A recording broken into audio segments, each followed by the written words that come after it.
Good evening, bonsoir, kwe kakina. It is important to acknowledge that even as we gather virtually, we are on the unceded and ancestral territory of the Anishinaabe Algonquin people. De nos jours, divers peuples des Premières Nations, des Inuits et des Métis vivent, travaillent et étudient sur ce territoire. We honor the contributions of all First Nations, Inuit, Métis, their elders and their ancestors, and we recognize their important contributions, past and present. Hello, everyone, and welcome to this open house for the Facilities Framework. We thank you for your interest in Ottawa Public Library.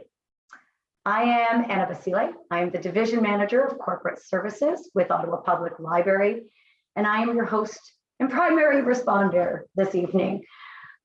Joining me are some of our management team. We have Megan Birchfield, who is Manager of Facilities Development. We have Rachel Duplessis, who is our Manager of Communications. And we do have Matt Fritz, who I believe will be joining us at some point, who is the Manager of Finance and Business Services.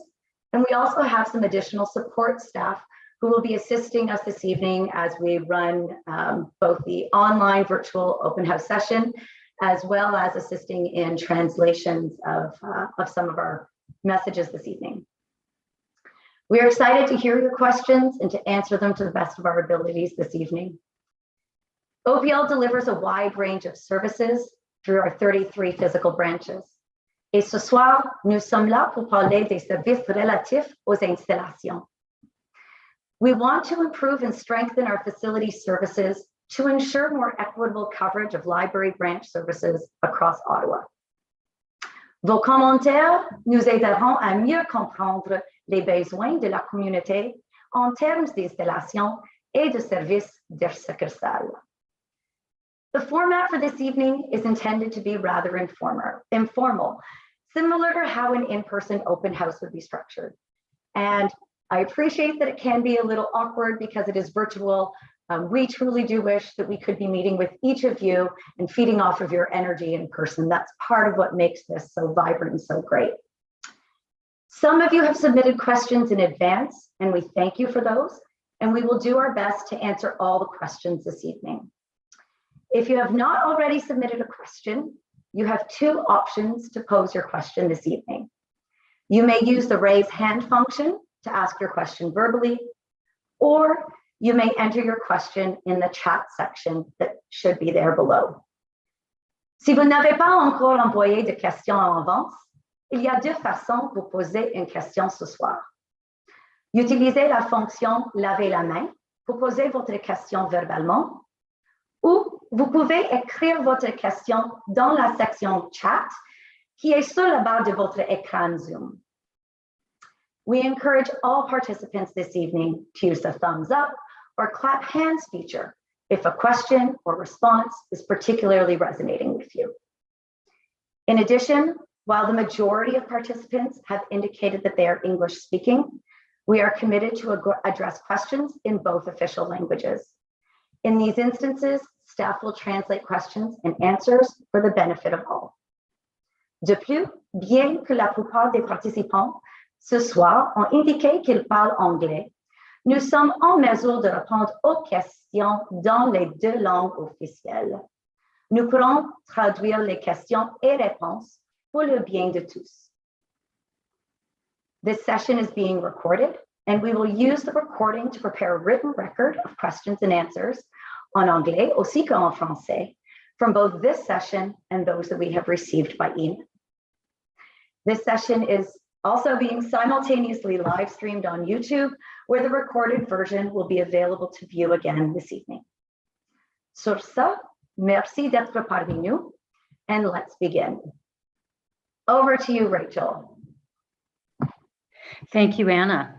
Alors, for everyone who has questions, if you would like to raise your hand, I will see, and I will address you by the name that I see on the screen. If your question is in French, we will answer in French. Anna may answer, or Megan may answer first in English, and then one of us will translate in French.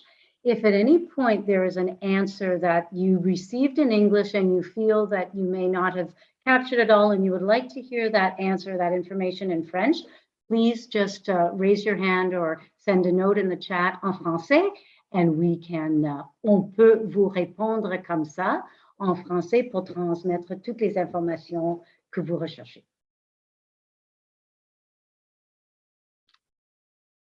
So, are there any questions to begin?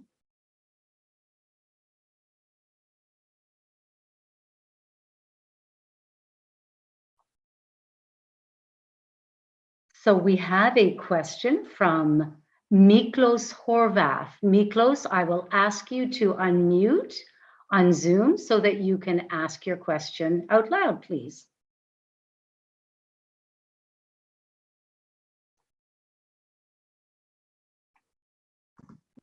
No, oh, there we go. Can you hear me now? We can. Yes. So thank you for holding this evening. I have to say, I'm not really sure. I got the email. I probably didn't read through it. I'm not really sure what the purpose is tonight, I got to admit, but I think, and I did send an email in earlier, so maybe you could talk about that, with the purpose and what I presume it's about where we should have branches and where we should move them or change them. Or so my pitch, I guess, is I live just off of Beechwood Avenue, so in the near east, just east of the Rideau River, and we have the Père Blanc branch of the Ottawa Public Library, and we also have the Rockcliffe branch. I personally, I've visited both, and I find that they're fine, but they're they're older, right? They're older. I think certainly the Père Blanc is probably coming to the end of its life, useful life, and they're both car dependent, very much car dependent, both of those two libraries. I would like to see a branch along Beechwood Avenue, and we do have some developments about to starting in the next little while. I would like to see the Ottawa Public Library get in touch with those developers and see if you could use some of the buildings or some of the developments that they're going to be building, and have a branch or even a sub branch maybe within those developments. Needless to say, it's on very busy bus route. It's a 15-minute walkable neighborhood. It definitely would be ticking my boxes for this community. And I'd really like to see that. I was recently in Vancouver, and I don't know if you're aware of, familiar with Denman Street. Denman Street goes, I think, I'm not sure which direction it goes, but it goes from one side of the island basically to the other of downtown Vancouver. And there's I think it's Joe Forte Public Library branch down there, and it's a whole complex. It's got an ice rink, it's got everything. And I'd really like to see something like that. I'd like also the OPL to discuss these things with the recreational part of the city, so we're not all in silos and we're all working together to create, better facilities for all of us. And I think that's happening in the suburbs, but I'm not sure it's really happening quite yet within the Greenbelt. I'll leave it there. Thank you. Okay, Miklos, thank you very much. We appreciate having you here this evening. And I did see that you had submitted a question recently today, so I will do my best to answer. So you've got a couple of great points in there that I think we can address. Maybe I'll start in reverse, and you can poke me if I miss something. We do have strong relationships with our Parks and Rec counterparts. And so I've been in my division manager role since 2017, and we have worked 2019, sorry, and I've worked really hard to try and build those relationships. And you're right, we certainly are better at that when it comes to some of our new builds and sort of out in the suburbs. And we are committed to working with them about how we can explore and look at opportunities within the rest of the city and existing facilities. So that leads to your question, and I have the good fortune of also having the one you submitted in front of me. So the overall facilities framework, which we're meeting to discuss today and which will go before the board in a couple of months for approval, is one part of our overarching facilities master plan. The master plan includes this framework, which will look at how do we address new builds, growth, maybe addressing what we have coined as legacy gaps, so gaps in areas that just hadn't been addressed over time. So how do we kind of make up for that? The second part of the overall facilities master plan is taking some of those same criteria, especially around the building and the site elements, and using that to feed into the development of an asset management plan. So that's looking at assessing our existing facilities. How well do they meet our accepted board approved service standards in order to carry us going forward? We are obligated by the provincial government to produce an asset management plan that is approved by the board and by council by July of 2024. And so our intention will be to use some of these same parameters in the facilities framework to bring forward then to the board similar criteria in assessing our existing facilities. We're not there yet, but I can envision a future where we will look at the benefit from a cost perspective, from a service perspective of the existing asset and investing in the existing asset, and perhaps or considering a move. Addressing some of the things that I think you've just raised there with respect to improved access, especially ensuring that it meets what we're hearing from the public in this round of engagement. So access, size, convenience, prominence, visibility, some of those different things. So it's not as part of this first stage, but it certainly will be coming in the next iteration. And I hope that that gives you a bit of hope that we're moving in the right direction.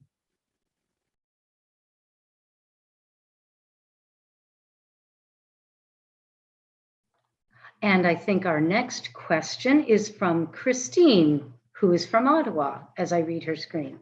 Christine, are you ready to ask your question, please? I sure am. Thank you. I actually have two questions, but I'll just ask one. And then when I'm given permission for the second one, I'll plow ahead with that. Question number one is, does the facilities framework address historical oversights in library branch allocations?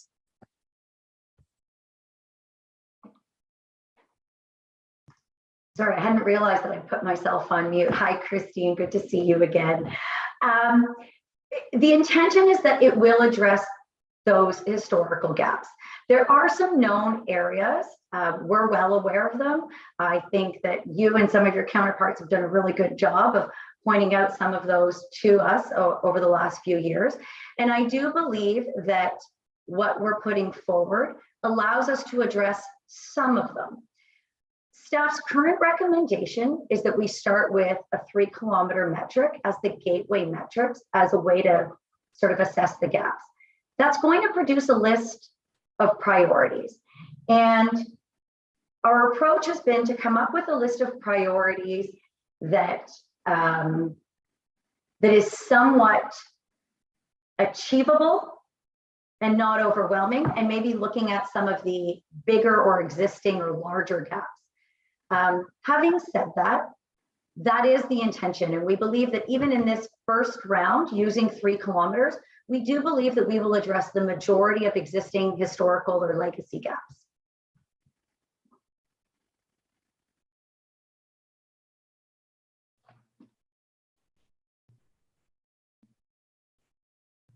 I believe the next question is from D. Danoff. If D. Danoff could please ask their question. Please unmute and ask the question. Thank you very much, but I think that John D. Reed had his hand up before I did. So perhaps I could defer to him and come back and ask my question afterwards. Sure, we can do that.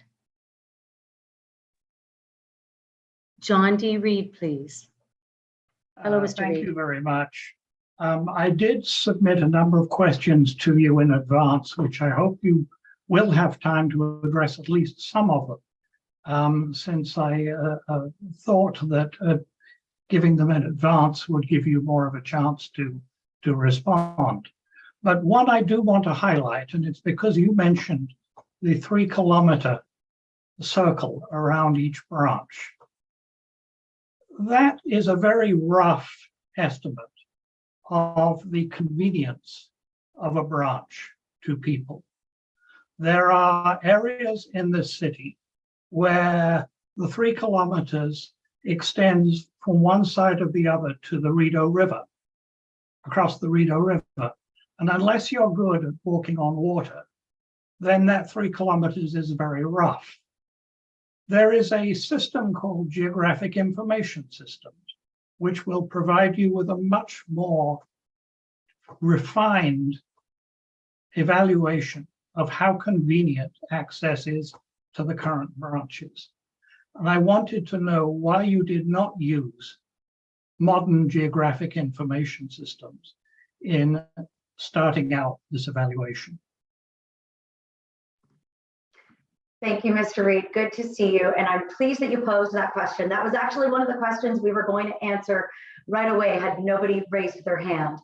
I think there's a few things that I'd like to start with in responding to the question. The proposed is not focused on a 3 kilometer radius. And so I want to be very clear on that particular element. We are not looking at a branch and drawing a circle of 3 kilometers around it. Instead, what we are proposing to use is third-party information that is prepared by Ottawa Neighborhood Services, the Ottawa Neighborhood Study. And they prepare, they've done some really extensive research, including some unique mathematical calculations that focus on the average pedestrian access. And so they look at a neighborhood and they say the average person living in this neighborhood travels X kilometers to access their closest branch. And so what we intend to do would be to look at that data using that neighborhood average and look at which neighborhoods are more than 3 kilometers on average for pedestrian access. So it's a little different than simply putting in a circle because it does look at an overall neighborhood score. People tend to move or consider that they live in a neighborhood and they assess their conveniences accordingly. Having said that, one of the questions we ask in the survey is that question about convenience, and we want to hear from the public. We have proposed 3 kilometers because that gives us a sense sort of the average, and as I mentioned, it's a starting point. In terms of your comment about using GIS, so Geographic Information Systems, that is in fact the approach that we are using for the rurals. So from a rural community, what we wanted to ensure is that we looked at them a little differently and quite uniquely. And the 20 kilometers is based on a 15-minute drive time using modern GPS systems to calculate a drive time, the average drive time in rural areas, to what is the neighborhood local branch. So I hope that gives you a bit more information about the intention and some of the nuances in what it is that we've proposed. Could we please go back to D. Danoff, please? And then we have a question in the chat.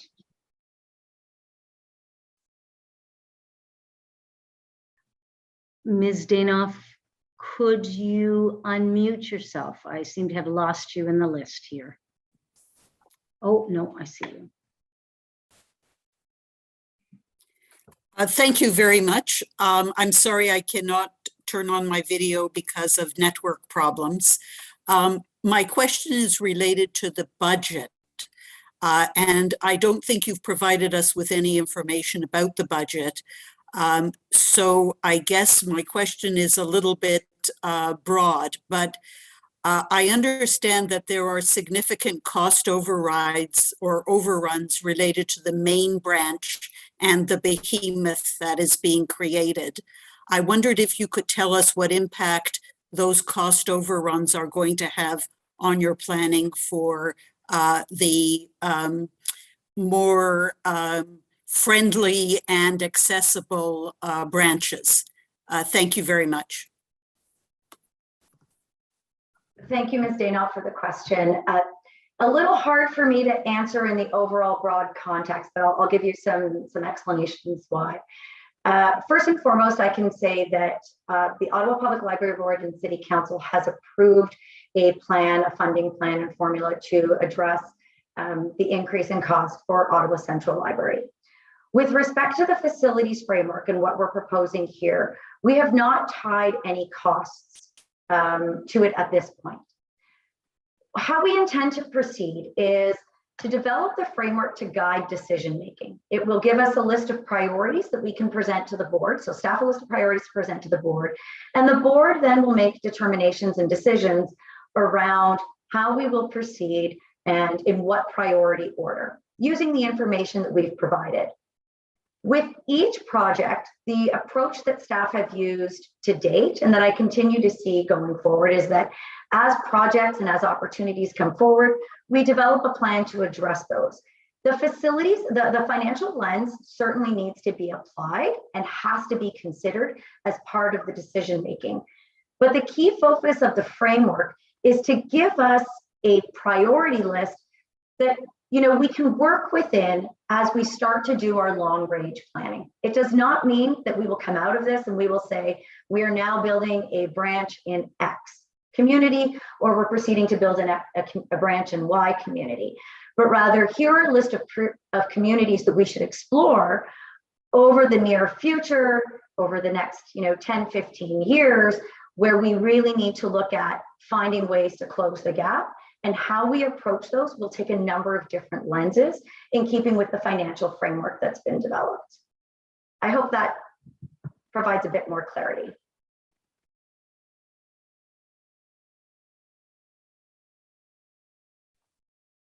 So there is a question from Miranda in the chat. A question kind of in two parts. Miranda was hoping for a little bit of an overview about the facilities framework, which the documents have been made available. But she was wondering, here we go, sorry, I had to move up a bit. Does the framework look at neighborhood inequities? And she's particularly interested in good child and youth libraries everywhere, but adult services in particular. As well, sorry, here, my little screen is, there we go. And particularly adult services biased to lower income neighborhoods. She'd also like to see a framework about current funding, kind of to go back to the last question that you answered, Anna. And one at, she'd like to see 5 to 10% more funding. And she'd like the transportation master plan to define the ideal network and the affordable network. 15 minutes travel time, 15 minutes bike time. So I'll leave that with you, Anna, and sorry about the 3 parts from my end. I was reading bits of the chat. No, that's okay. Thank you for that. Thank you, Miranda, for the question. So first and foremost, does it address neighborhood inequity? Yes, I believe that we have recommended an approach that does address neighborhood inequities. And so the way that the framework is developed is that there are 4 sets of criteria. The first 2 sets of criteria are really intended to be used to develop the priority neighborhoods to address legacy and growth gaps. Those 2 criteria, the first one is what we've called a gateway criteria. And gateway criterion, although there are 2 criteria, one for the rural areas and one for everywhere else. That's where we've proposed to use that 3-kilometer neighborhood average. So if a neighborhood is over the 3-kilometer threshold, they would automatically make it through the first gate. The second gate looks at 3 different criteria, and there are proposed weightings for each of these. The first one is neighborhood equity, using the Neighborhood Equity Index that is published by the Social Planning Council of Ottawa. The second is then looking at the distance metric, and the third is growth. And so each of those are weighted differently to come up with a total score to help in terms of prioritization. In terms of the framework at the funding, I think my previous question hopefully addressed that, but if not, please let me know. I see what you've noted. We're not quite at that stage yet, but I do think that is something that could certainly come in the future once a list of priorities is created. Next question is from Mr. Larry Udon. Please, Larry. Hello. I hear a lot of geographic references in the facilities plan, but I'm wondering about coordination with planning approvals in the city. I live in Hintonburg. We have a lovely local Carnegie Library. We're really happy with it. We really needed more square footage. It's heavily used. We didn't get it, but at least we still have the branch. So I'm grateful. However, the city has been has approved several large projects along transit corridors, and the density in Hintonburg, Centertown, Westboro, Wellington Village is increasing dramatically.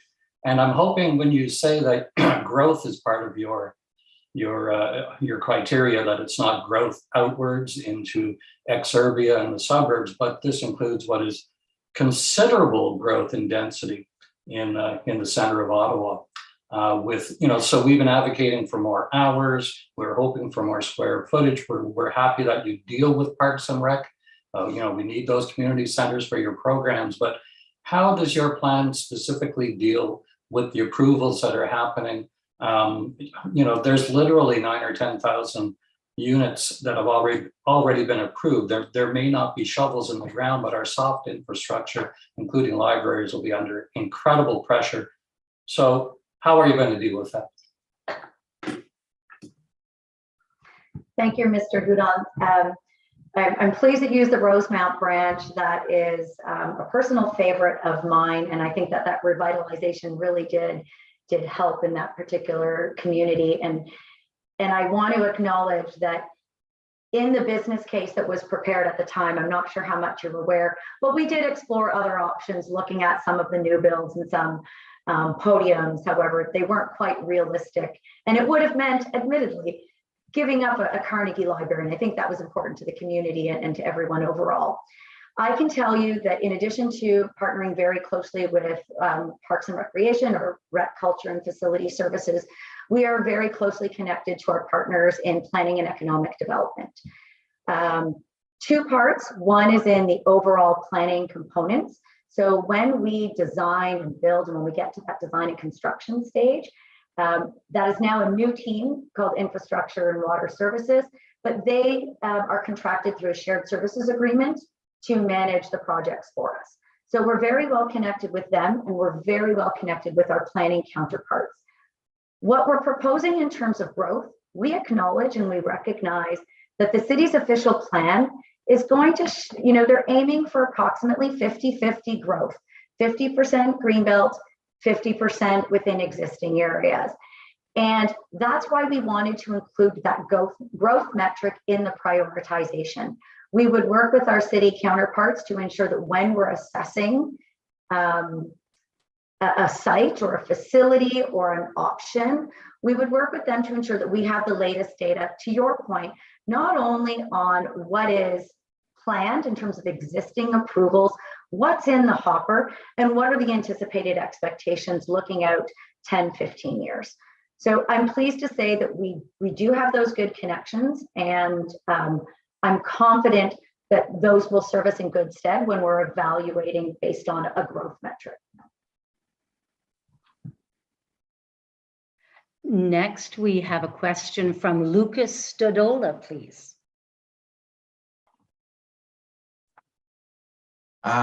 My question is, I was wondering, with, like, you was mentioning about, like, the three, the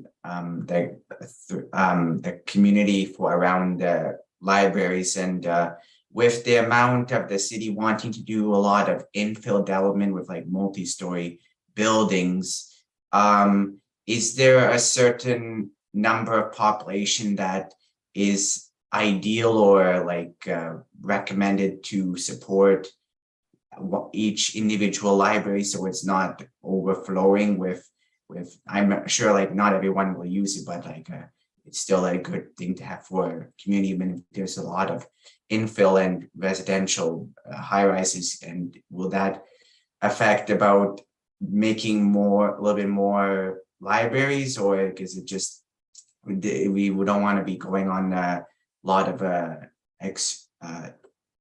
expansion of the lands, like suburban growth, so it's increasing more residential in existing areas. So is there a certain number of residents that's projected for each library? Thank you, Lucas.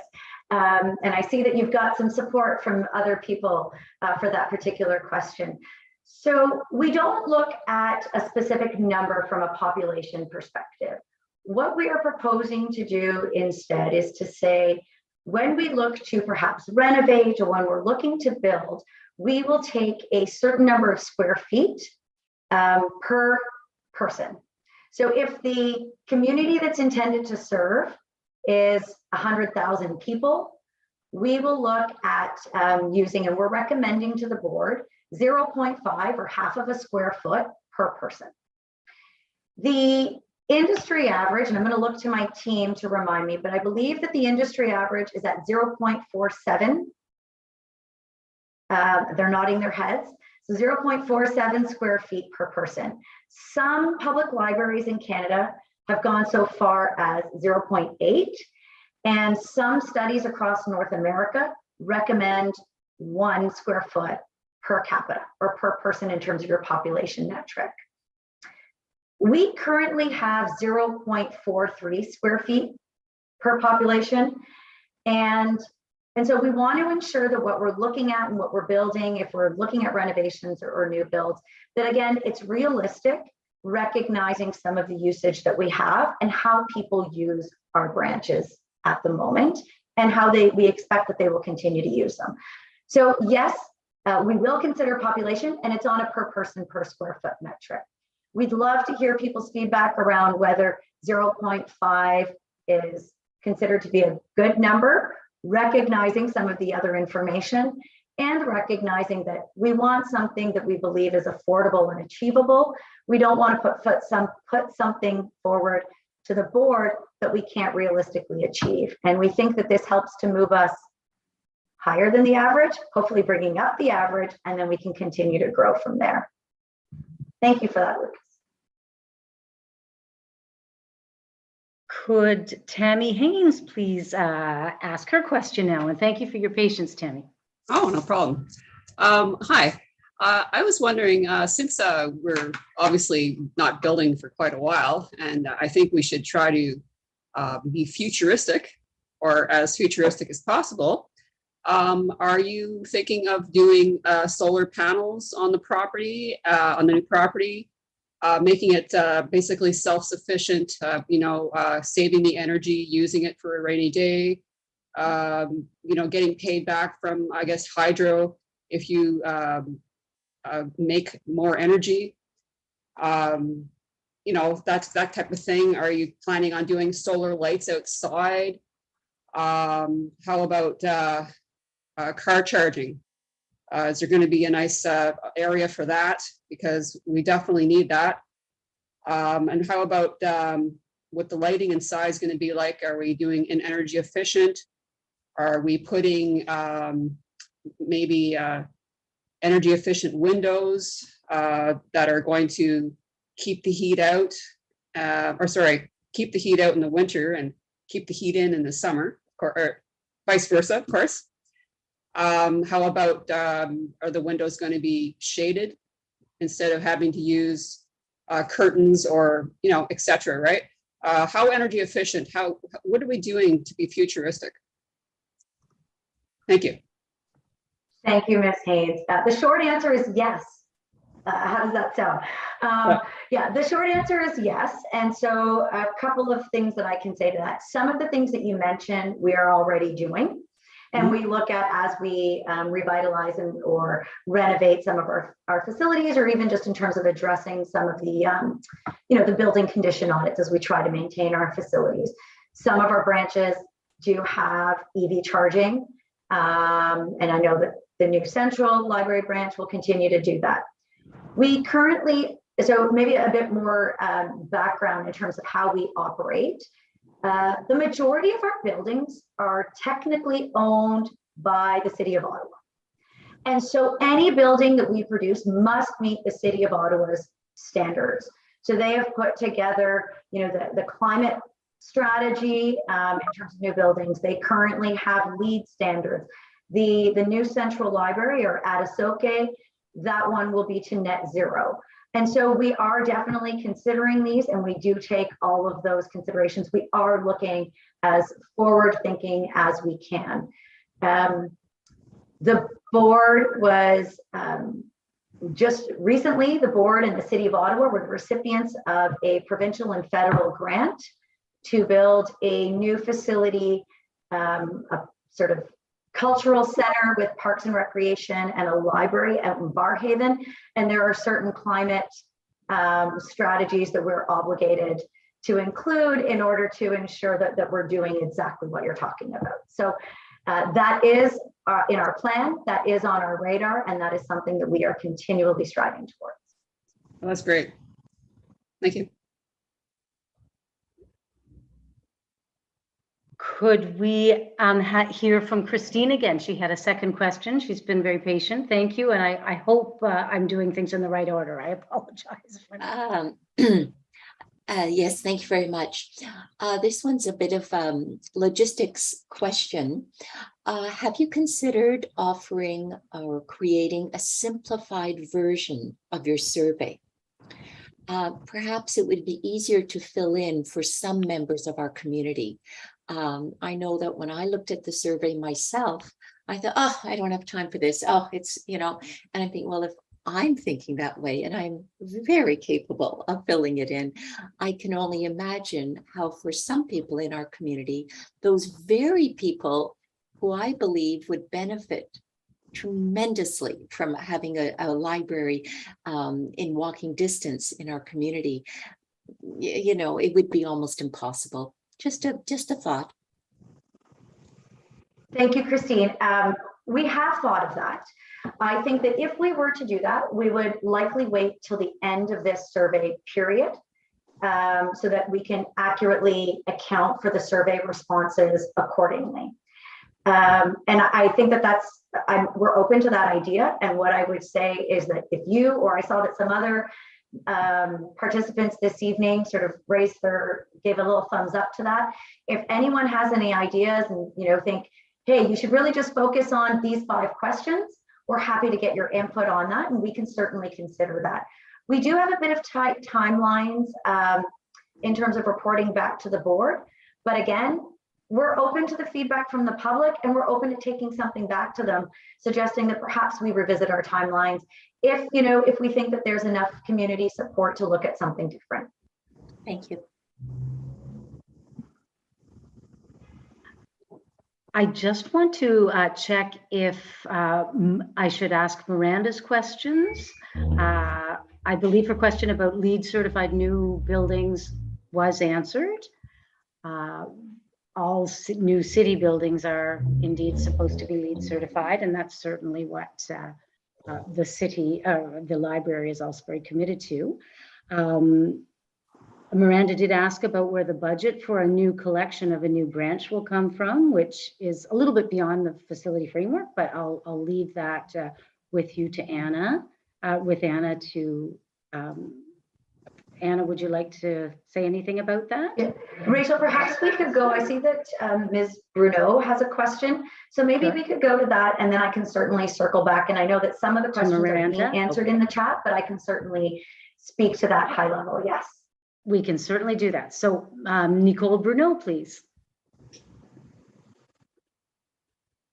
Je suis entièrement d'accord que vous ayez de nouvelles installations dans les régions rurales ou dans les secteurs où la population a un niveau de littératie moins élevé pour les encourager à lire plus. Par contre, je ne voudrais pas que cela mène à la fermeture de certaines installations comme la rue Rideau, la succursale Rideau, où les facilités de stationnement sont très limitées et la bibliothèque très petite.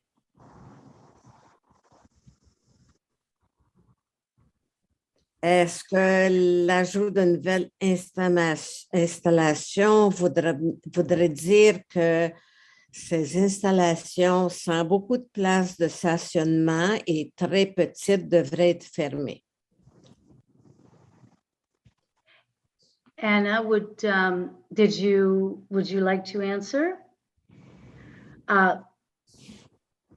I certainly would, but if you could, in keeping with our commitment, could you give us a high level? Yeah. Absolutely. Madame Bruno is very much in agreement with, a focus on equity and making sure that some of these areas of perhaps lower literacy and lower incomes and other equity issues are looked at.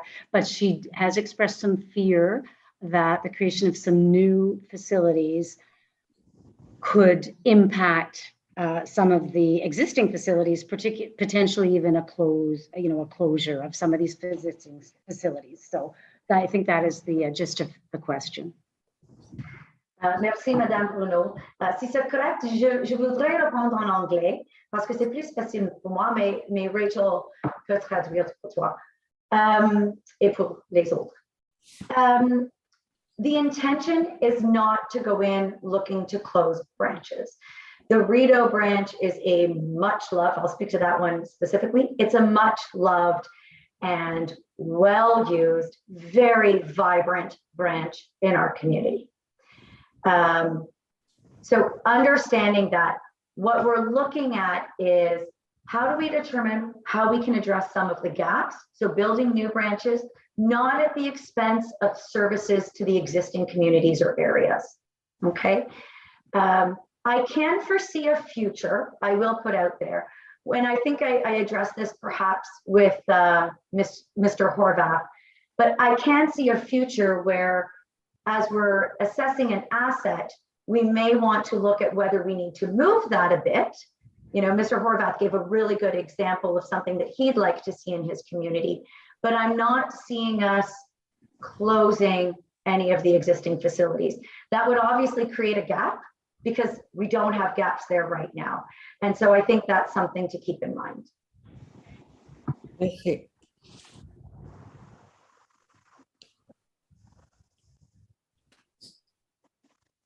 Could we go back to John D. Reed, please, for a second question?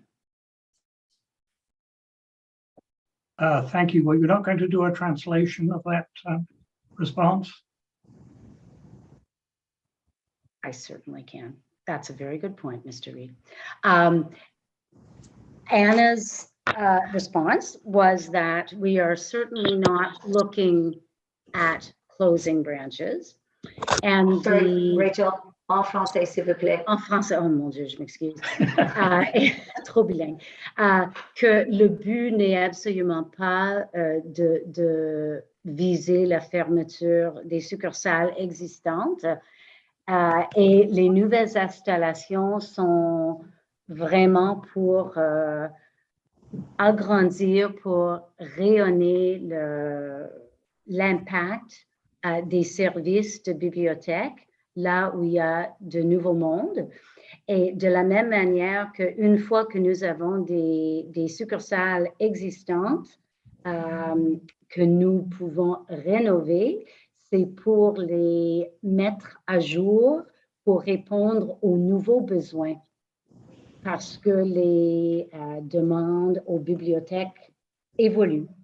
Et les besoins des communautés évoluent et nous sommes très reconnaissants qu'il faut équilibrer la création de nouveaux et de continuer de renforcer et garder très pertinent les succursales existantes et les services dedans. Anthony, did you want to add anything to that? Non, c'est bon. C'est bon. Okay, Mr. Reed. Thank you again. And just to circle back to the geographic information system question, it's a bit beyond me why a geographic information system would be appropriate for the rural areas and not for the urban areas. And this is based upon some work that I have done looking at a GIS in the urban areas, and the perception is very different from that you see looking at the Ottawa neighborhood study. So I'd certainly encourage you to investigate that a bit further. But my question is regarding funding, because we all know that there is no real appetite for increasing funding for library services. What there is a fixed amount which tends to increase in the same way as the overall city budget.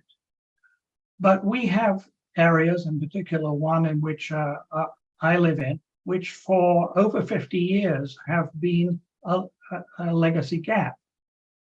And it's an area where there's a large immigrant community, people who are living on the edge.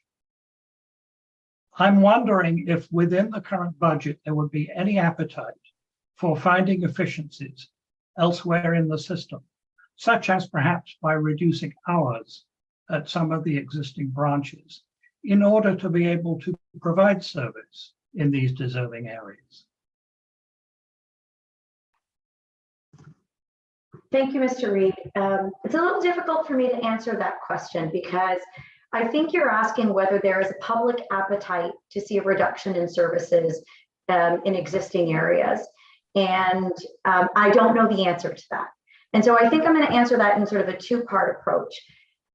You've clearly pointed, the hours of operation and looking at a reduction of hours would certainly give us the operating funds, which is admittedly the hardest part to come up with when it comes to opening a new branch or a new service. It's really finding the operating elements. I think that organizationally, we are undertaking a study right now around hours of operation, and it is a general population survey, not targeted solely to Ottawa Public Library customers. And I think that that will give us some insight as to what the appetite is for a reduction of service in terms of service hours. I can tell you anecdotally that the information that I receive and the information that I'm hearing is that we currently have reduced hours due to some staffing challenges as we slowly try to come out of COVID. And our public, our customers that use our services right now are asking when we intend to return to normal hours of operation. So really understanding what the public appetite would be is, I think, key. The second piece is that might address the operational. There is still a capital funding requirement. So if we're looking to build something new, obviously requires capital.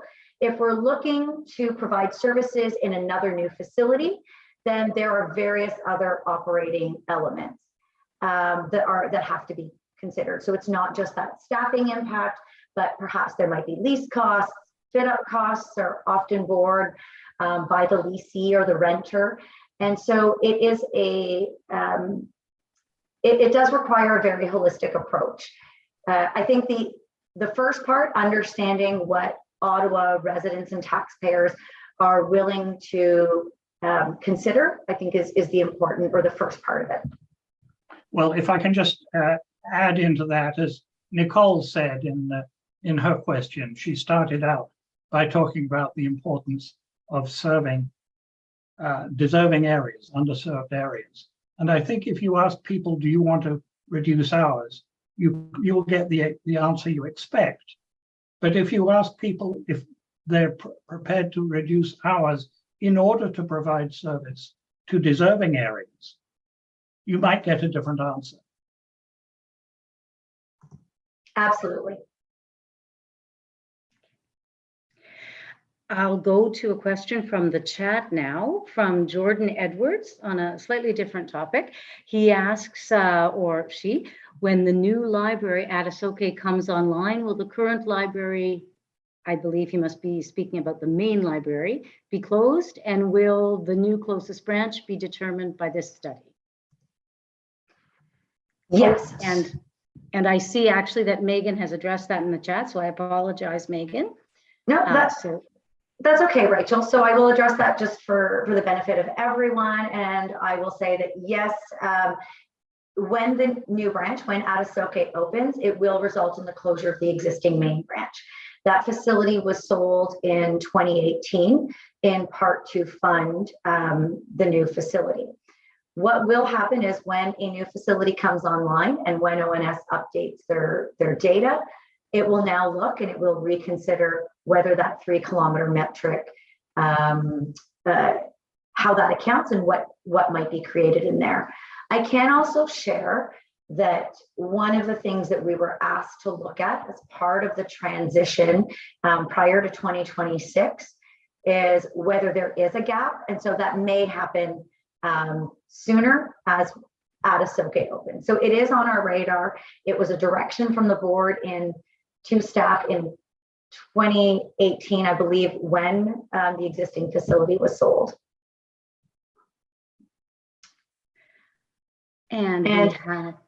And maybe, Rachel, if I can just, I know there was another question in the chat, which was, will bookmobile bus service end as part of this framework?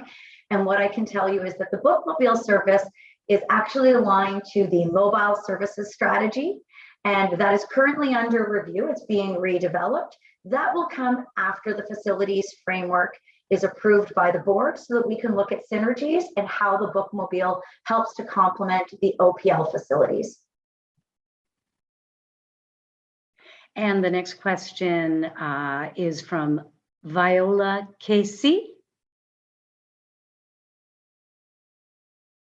Mute. Yes, Viola Casey. Yes, good evening. Viola and thank you Casey. for Viola. Yes. And thank you. Good evening, and thank you for sponsoring this. Now I'm brand new at this, and I'm saying, okay, I guess we're looking at how our library will look in the future. And I mean, I know there's about 40 people on this meeting. I mean, we have a population of 1 million people in this city. Where's everybody else? I mean, how many open houses will there be, or have you had to really get a general? Oh dear. Hello? We can still hear you. We might not be able to see you, but we can still hear you. Yes. Okay. All right. Just excuse me. To get a general overview of what the library will look like.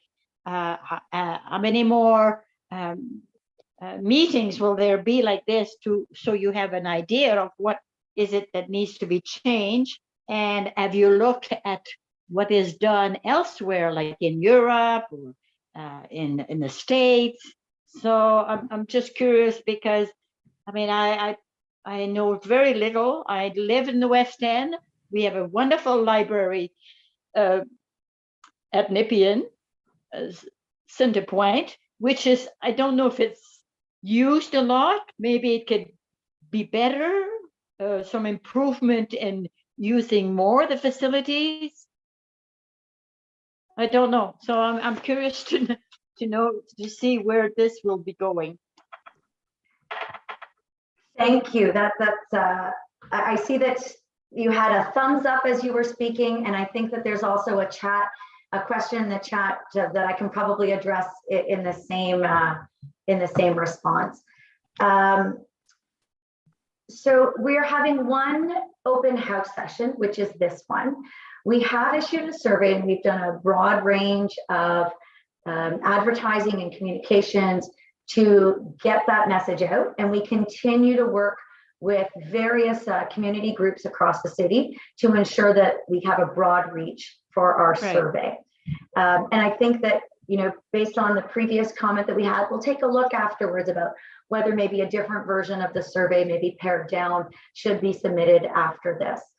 I can tell you, we have had an exceptional response rate, and thus far. I was going to save this for some of my closing remarks, but I'm going to put this out here. We have been extremely impressed with both the quality and the quantity of responses and dialogue and comments that we have received. We have a very engaged public, and this has provoked a lot of discussion amongst the team here that is very engaging, very energizing for us. This session and the questions we've received thus far have really exceeded our expectations. In fact, one respondent actually sent us photos of him in a branch to really illustrate what they're looking for in terms of branch design. So we're very appreciative of all of this. Our intention, the existing survey closes September 15th. And our intention is to compile the results and go through the analysis, which we're doing on a weekly basis. We're looking and we're meeting and we're looking at how things are changing, and to bring a report back to the board in October. Now, based on some of the comments that we've given today, we may take that away and we may want to explore something different, but that's our commitment right now. And what the public can expect to see when we go back to the board will be two things.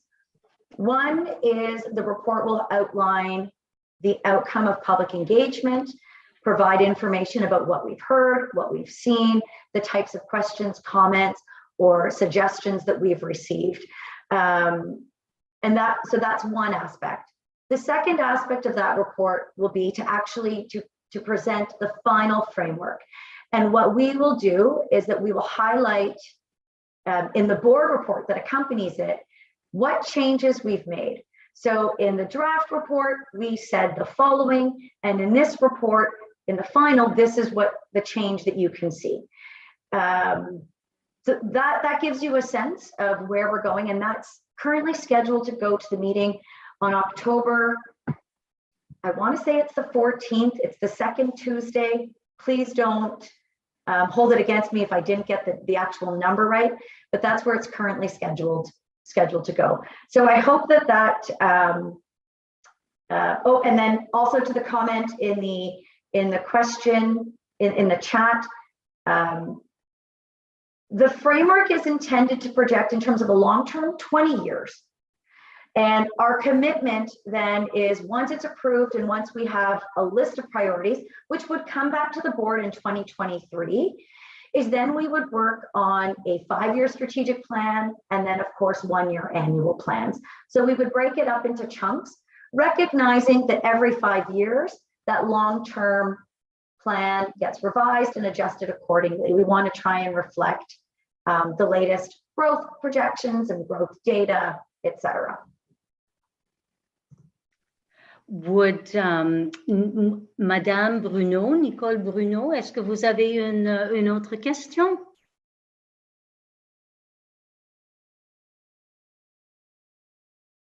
Je vous demanderai de mettre votre microphone, s'il vous plaît. C'est plus un commentaire qu'une question, en ce sens que la librairie, la bibliothèque Rideau a considérablement réduit ses heures depuis la COVID et ça n'a pas changé maintenant. Moi, ça ne me dérange pas parce que je suis à la retraite, donc je peux aller là n'importe quand.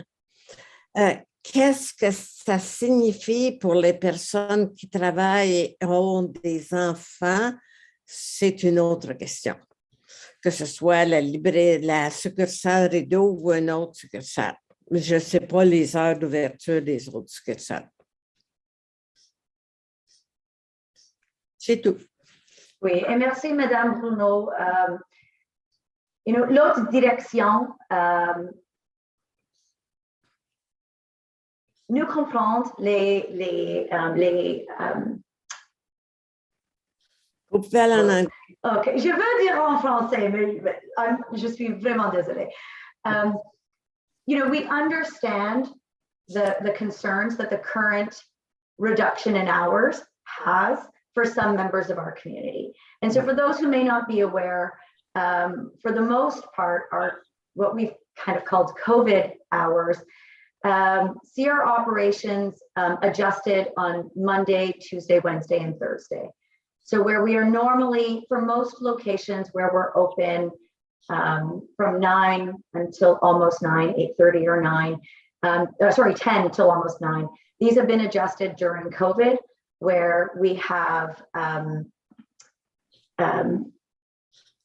Mondays and Wednesdays where we operate from 10 to 6, and then Tuesdays and Thursdays where we operate from 1 to 8:30 or 1 to 9.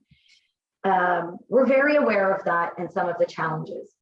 I can share at this point in time that as of September 7th, no, that's not the right date. September, I'm going to look at the calendar and tell you what date. The first Sunday in the first Yes, Sunday it is after Labor September. Day. It's September 11th, I believe. Yeah, I think it's September 11th. Yeah.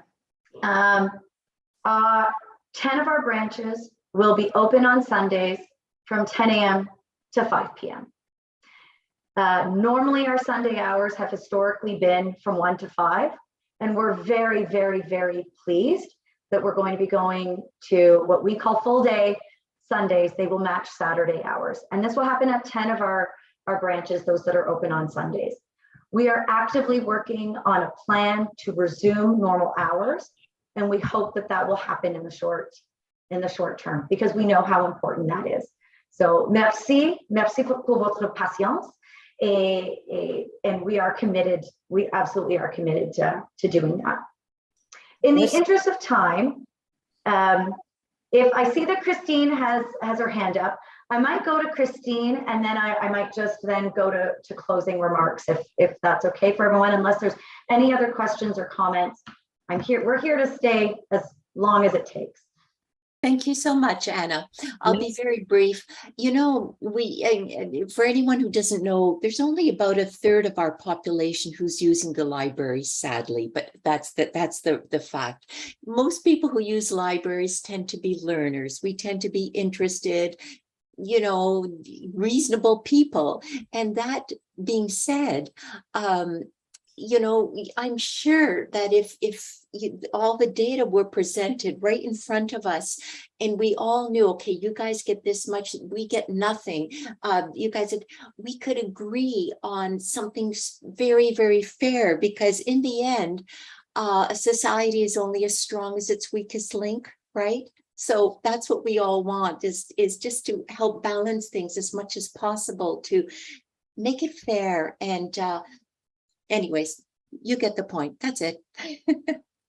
Absolutely, Christine. And I do believe that that what we've recommended so far and what we will recommend, because I'm not holding out that there won't be any changes before this goes before the board, but I do believe that it will represent a first step in bringing together some equity. And I think that the overall community will be pleased with what they will see when it comes forward.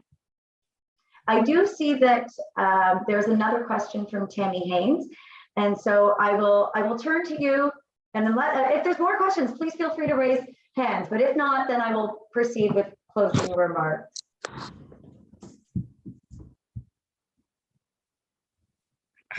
Okay. Yes. Okay. Hi. Yes. Hi. Just have a comment on the last speaker. How, you know, there's not a lot of people using the libraries, and a lot of them are there to learn. A lot of people kind of think of the library as, you know, maybe using the computer, getting a book out, you know, music. But a lot of people don't realize that there's a lot of free programs out there that people could use. And I heard of some really cool programs that I really didn't want to go across town for, but there are pretty spectacular things going on. And honestly, I don't think they're advertised enough. Maybe a little bit more promotional on that, and maybe even more numbers for these programs, because when they do open, they close pretty quickly. And also, it would be good that if somebody already took a certain type of course, some of the specialty courses, that maybe leave room for other people to do it, you know, instead of having somebody do a repeat thing all the time for the same course. But a little bit of ads on that, on these things, and more for sure. But more people will come to the library and maybe learn other things. Maybe there'll be a bigger community going out there. Maybe just more participation.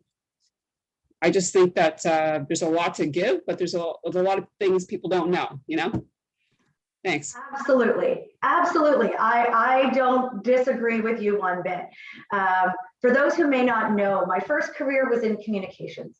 And so myself and the communications team, which has just recently started reporting back to me again, are always talking about how we balance, you know, promoting the depth and breadth of everything that we do without overwhelming our public.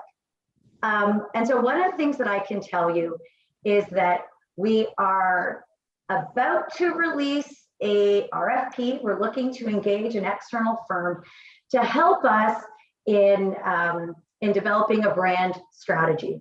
We want something very overarching that we want to start with to try and highlight to the broader public about who we are as a public library. Some of them might hear or they know, but what is a library in 2022, or by the time we go through this, maybe 2023, and what can we bring? And we want to use that to help generate and drive some things forward. It's not going to stop or change you know, what we're doing now. We're going to continue to promote. We're going to continue to find unique and creative ways to promote everything that we do.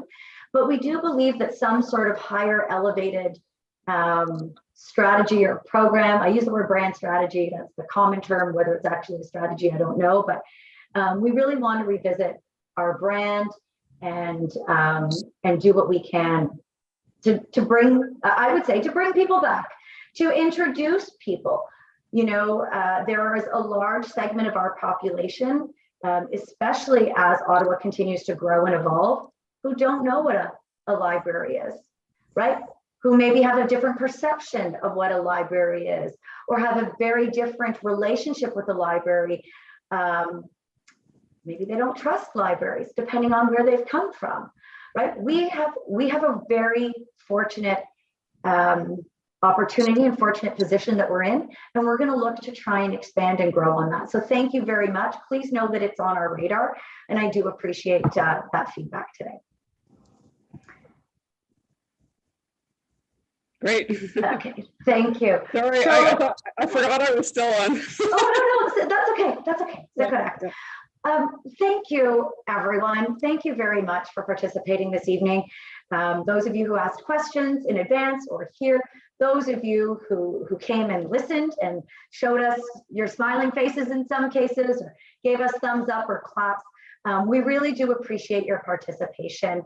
And we hope that you have a better understanding of the proposed approach. Merci et nous espérons que vous avez à présent une meilleure compréhension de l'approche proposée. If you're unable to get your question in, if you have more ideas as we go through, please know that you can email us at facilitiesframework@biblioattawalibrary.ca. That's the email address that many of you would have received your email link, your Zoom link to. Et n'hésitez pas à nous contacter par courriel à l'adresse facilitiesframework@biblioattawalibrary.ca. And if you have not yet had a chance to complete the survey or spread the word to everyone else, please do. Merci et à vous tous qui avez participé à cette séance porte ouverte ce soir. Merci, good evening, and thank you all very much. Thank you.